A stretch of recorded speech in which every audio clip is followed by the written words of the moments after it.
नवरात्रे का छठा यानी कि 6 दिवस है। भगवती दुर्गा का स्थान जो हमारे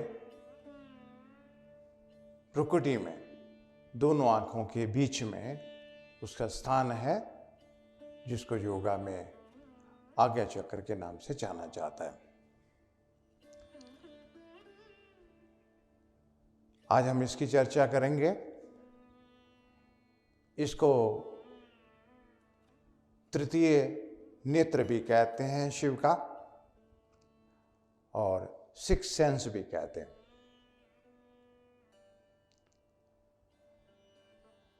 लेकिन इससे पहले हम थोड़ा पीछे जाना चाहेंगे कि जो पिछले हम 5 दिन और उसकी 4 जो भूमिका में हमने बात की 9 दिन,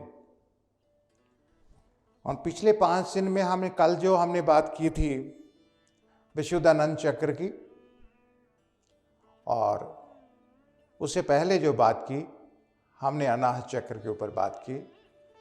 अनाहत चक्र के बाद हमने मणिपुर चक्र की, और मणिपुर चक्र के बाद हमने स्वादिष्ठान चक्र, और स्वादिष्ठान चक्र के बाद हमने जो मूलाधार चक्र की हमने बात की। साथ साथ ही हम बात करते रहे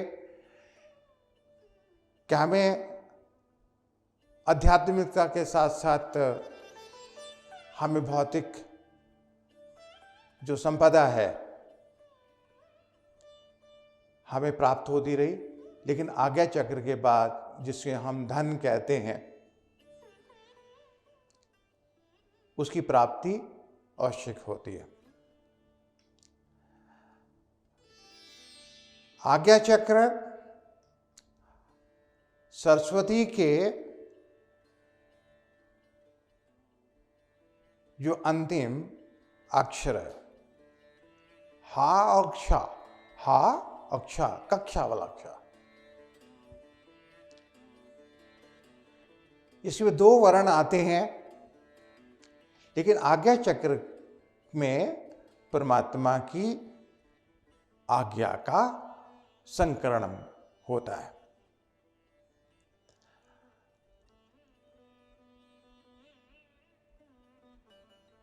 ये चक्र जहां पर जितने भी नीचे के 5 चक्र बताए गए हैं उन्हें सारे चक्रों को कंट्रोल करना, जहां आकर रिपोर्टिंग करना।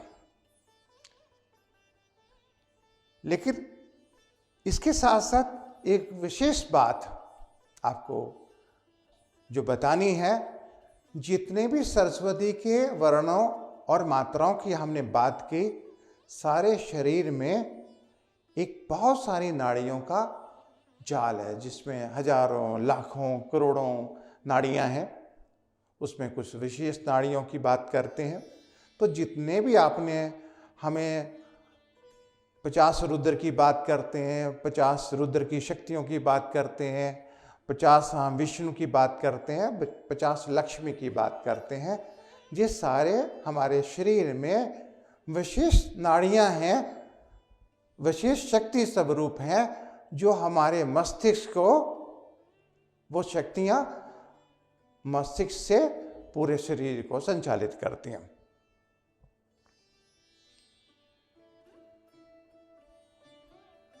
और जो हमारा शरीर है, हमारा शरीर ही नहीं है, ये श्री यंत्र है।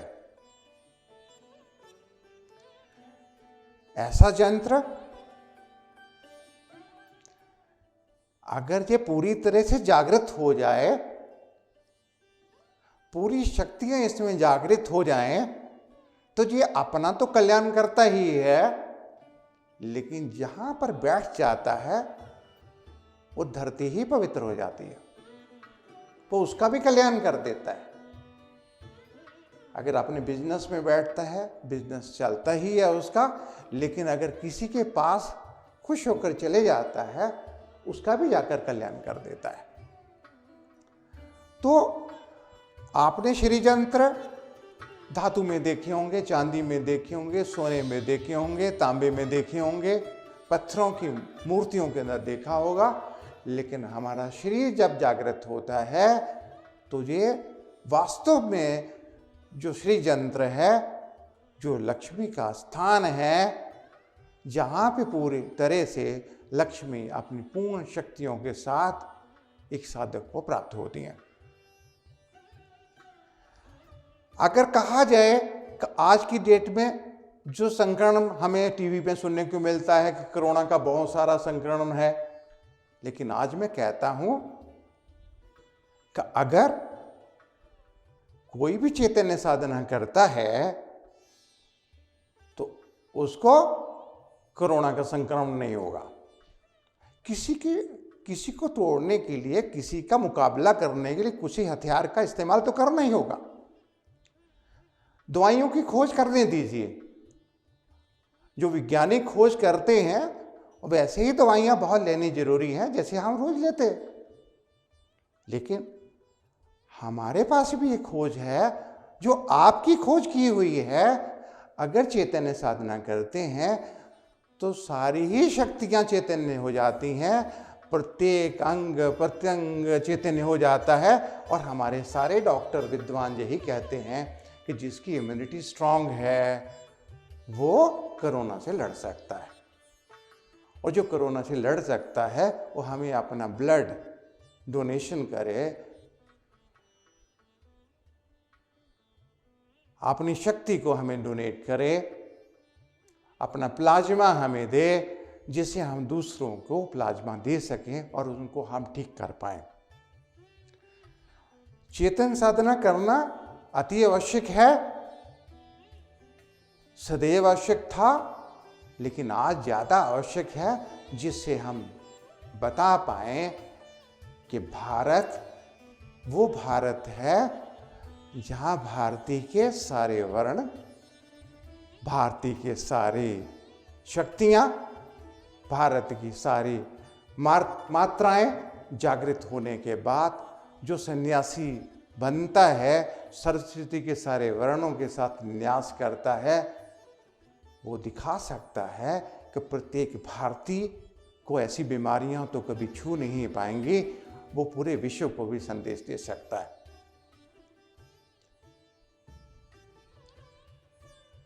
और ये भारतीय के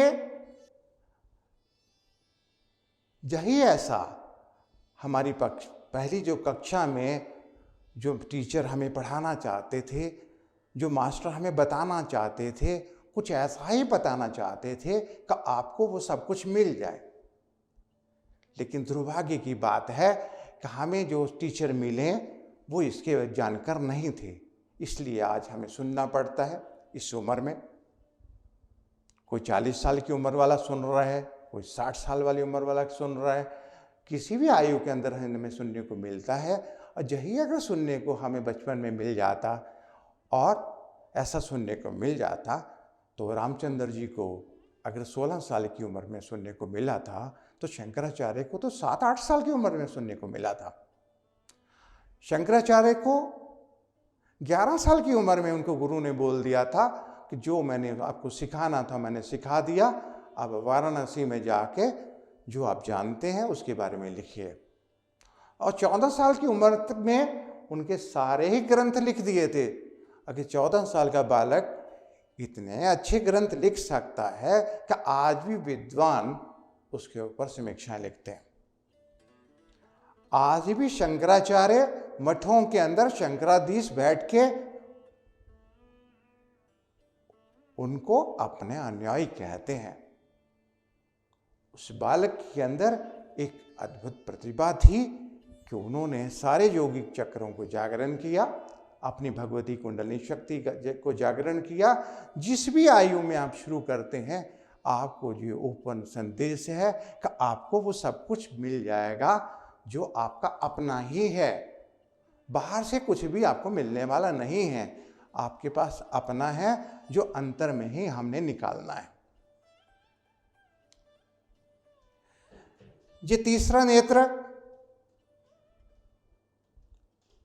जागृत हो जाने पर हमारी जितनी भी नसें नाड़ियां हैं वो जागृत हो जाती हैं, लेकिन सबसे ज़्यादा जो विशेष नाड़ियां हैं, क्योंकि जहाँ तक पहुँचने के लिए आपको इस नेत्र तक पहुँचने के लिए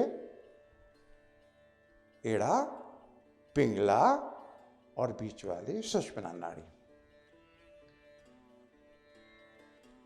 जो 3 विशेष नाड़ियों की बात करते हैं। एक चित्रणी नाड़ी की बात करते हैं जो सुषुम्ना नाड़ी के बीच में है, जो बाईं तरफ एड़ा नाड़ी है, वो स्त्री रूपा भगवती शक्ति है, और दाएं साइड की जो पिंगला नाड़ी है और पुरुष रूपी सूर्य शक्ति है, चंद्रमा शक्ति और सूर्य शक्ति। बीच में जो सुषुम्ना है वो अग्नि रूपा महाशक्ति है। जब तक चंद्रमा, सूर्य और अग्नि तीनों का भेदन नहीं हो जाता, तब तक मोक्ष तक या हम ब्रह्मलोक की बात करते हैं, वहां तक पहुंचना आसान नहीं है। तीनों ही का भेदन करना अति आवश्यक है। बाईं तरफ से स्त्री रूपा शक्ति ऊपर को जाती है, दाईं तरफ से पुरुष रूपी जो हृदय में आत्मा पुरुष है वो चलते हैं।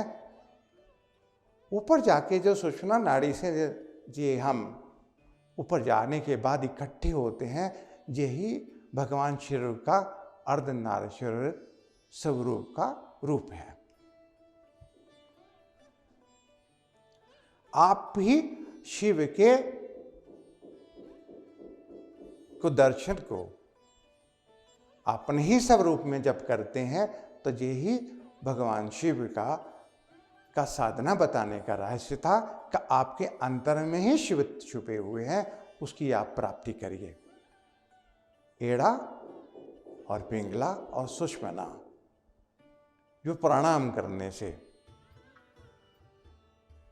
जो चेतन मंत्र है वो भी प्रणाम का ही एक प्रतीक है, लेकिन वो प्रणाम के साथ साथ हमें लगता है कि हम इधर से सांस ले रहे हैं, उधर रोक रहे हैं, इधर से निकाल रहे हैं, लेकिन चेतन मंत्र के साथ साथ हम भगवती से निवेदन करते हैं कि हमारे शरीर के जितने भी अंग प्रत्यंग हैं, हमारा जितना भी शरीर संचालित होता है, पूर्ण रूप से शरीर संचालित हो जाए।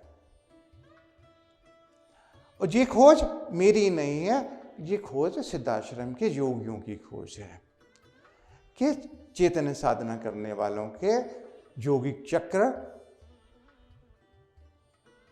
आसानी से जागृत हो जाते हैं। हम रोज साधकों को मिलते हैं, उनको आसन नहीं लगते हैं,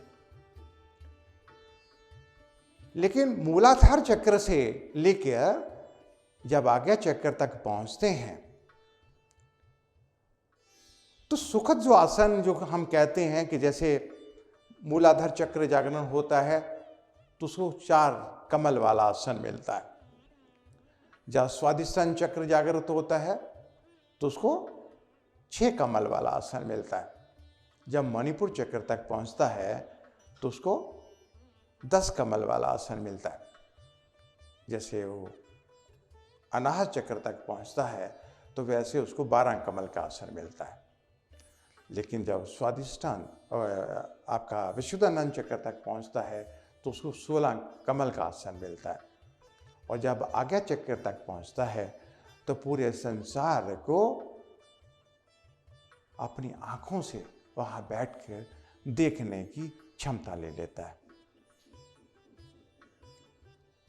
अपने तीसरे नेत्र के बाद, क्योंकि तीसरे नेत्र से ही हम परब्रह्म परमात्मा के दर्शन कर सकते हैं। हम दो आँखों से जो स्थूल जो संसार है उसके दर्शन कर सकते हैं, लेकिन जो तीसरा नेत्र है, तीसरे नेत्र के साथ देवी देवताओं के, परब्रह्म परमात्मा के हम दर्शन भी संभव है। हमारा जो अपना सूक्ष्म स्वरूप भी है, अगर उसको भी आप देख लें तो वो परब्रह्म परमात्मा के ही दर्शन है जी। ऐसा वेदों में, उपनिषदों में जोगी जोगेश्वरों ने कहा कि परब्रह्म परमात्मा के भी दर्शन संभव है, लेकिन इसको तीसरे नेत्र के साथ से ही देखा जा सकता है। पहले बताया गया था कि विशुद्धानंद चक्र का जो आकाश है उसका गुण है, लेकिन ये पांचों तत्वों को जो कंट्रोल करना है, जो एडमिनिस्ट्रेशन है, वो आज्ञा चक्र के पास है। आज्ञा चक्र के थोड़ा से ऊपर ही कैलाश चक्र है। जो आज सिद्धाश्रम की खोज करते हैं सब जानते हैं कि कैलाश पर्वत में ही, इस भूलोक के ऊपर ही, मानसरोवर के आसपास ही सिद्धाश्रम है। तो कैलाश पर्वत की यात्रा आप जानते हैं पैदल 1 महीना लगता है। काठमांडू से थोड़ा आप हेलीकॉप्टर से जाएंगे, थोड़ा कम टाइम लगता है। लेकिन अगर आप यात्रा, आंतरिक यात्रा करेंगे तो आपको इतनी शक्ति प्राप्त हो जाएगी कि 2-3 साल की जो तप तपस्या के बाद ही आपको मानसरोवर तक की यात्रा करने या कैलाश पर्वत तक पहुंचने के लिए आपको घर से जाने की जरूरत ही नहीं है। इसी ही श्री यंत्र से आप कहीं भी जाके यात्रा कर लेते हैं, क्योंकि जिस शरीर को आप देख रहे हैं, इस शरीर से भी अंदर एक अद्भुत शरीर है, जहाँ शरीर बहुत विशेष है। जैसे मैंने कल षोडश त्रिपुर सुंदरी की बात की कि भगवती 16 कला है, संपूर्ण 16 वर्ष की, अद्भुत, बहुत खूबसूरत भगवती महालक्ष्मी है। साथ साथ आपको ये भी बता दूं कि आपकी आयु भी वैसे ही है, युवा अवस्था है, 16 वर्ष के भगवान शिव जैसे ही है। तो जो वृद्धावस्था में है समझते हैं मेरे जैसे, आप जैसे जवान हैं और सोचते हैं कि थोड़े दिन के बाद हम भी बूढ़े हो जाएंगे, लेकिन वो नित्य ही यौवनमान भगवती महाशक्ति के साथ में रह सकते हैं। जो अपने आप को विश्वास करते हैं कि हम स्त्री हैं, वो भगवान शिव के साथ हमेशा हमेशा के लिए रह सकते हैं। ऐसा ही है कि भगवान शिव है और शक्ति है, और अगर उनका अद्वैत रूप है तो परब्रह्म परमात्मा है, एक ही स्वरूप है जिसको हम परमात्मा कहते हैं। उनके 2 स्वरूप जो है शिव और शक्ति है। और अगर उसके बाद आप नीचे आते हैं आगम शास्त्र में, मैं और आप, जो दुनिया है आपको जो दिखती है, जो नहीं दिखती है, जो आने वाली है, जो जाने वाली है, वो उसके बारे में हम सब लोग जानते हैं।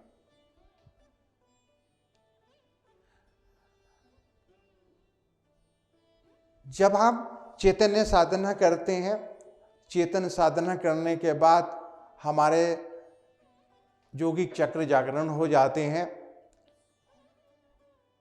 और योगिक चक्र जागरण करने के बाद हमारी एड़ा पिंगला के साथ सुषुम्ना नाड़ी जब खुल जाती है, तो हम आज्ञा चक्र को भेदन करते हुए हम जो साथ में जो हम कल चर्चा करेंगे कि सहस्त्र में पहुंच जाते हैं।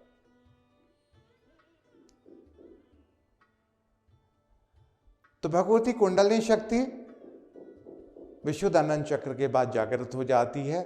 जैसे ही आज्ञा चक्र जागृत हो जाता है, सहस्त्र जागरण ना करना अति संभव हो जाता है, दूसरे कहते अति आवश्यक हो जाता है, क्योंकि आज्ञा चक्र जागरण होने के बाद सिर्फ इशारा ही काफी होता है, भगवान की आज्ञा का कि अब ये पात्र है, ये सुपात्र है और इसको वो सब कुछ देना अति आवश्यक है। जिसकी साधना है उस साधना सफल हो जानी चाहिए। इसके सारी जितने भी प्रयास है उस सारे प्रयास का फल उसको मिल जाता है। आप सबका आज्ञा चक्र जागृत हो, सब लोग साधना में उतरिए और जो भी असंभव कार्य आपको लगता है वो सारा संभव हो सकता है, लेकिन आपको सिर्फ प्रयास करने की ज़रूरत है, एक कदम बढ़ाने की ज़रूरत है। इस जिंदगी के 24 घंटों के अंदर 1 घंटा सुबह और ये आधा घंटा सुबह और आधा घंटा शाम को अगर ज़िंदगी को दे दिया जाए तो ज़िंदगी बहुत खुशहाल, आनंदमय, संतुष्ट, शांतिदायक और पूर्ण ऐश्वर्यशाली हो जाएगी। मैं ऐश्वर्यशाली इसलिए वर्ड यूज करता हूं, मैं जानता हूं कि आज धन की बहुत आवश्यकता है सबको। आपको भी आवश्यकता है और सरकार को भी आवश्यकता है। आपको अगर धन का प्रवाह होता है, आप टैक्स देते हैं जिससे सरकार चलती है। अगर संपन्न आप हैं तो हमारी सरकार भी संपन्न है। और जितने भी ये विधि विधान हैं आपको संपन्न करने के लिए हैं, आपको निर्धन करने के लिए नहीं है। ये कह देना कि सब कुछ छोड़ के ही सब कुछ मिलता है, ऐसी बात बिल्कुल नहीं है। ऐसा प्रयास जिन लोगों ने भी किया है तो शायद गुरु को ढूंढने के लिए गया होगा, उनको मिला नहीं होगा। उन्होंने जंगलों की खाक छानी होगी, उन्होंने पहाड़ों की खाक छानी होगी, लेकिन उनको जब मिल जाता है तो उनको खाक छानने की ज़रूरत नहीं है। आपके पास ही पहचानने की ज़रूरत है कि जब आप उसको पहचान जाते हैं तो सिर्फ आपको साधना पद्धति अपनानी पड़ती है, जिससे चर्चा ही करनी पड़ती है। लेकिन ऐसा कुछ भी असंभव नहीं है जो नहीं मिलता। तो मेरी ये चाहत है आप सबको वो मिल जाए जो आपका अपना है। भगवती का जो दिवस आपको सबको मुबारकबाद हो।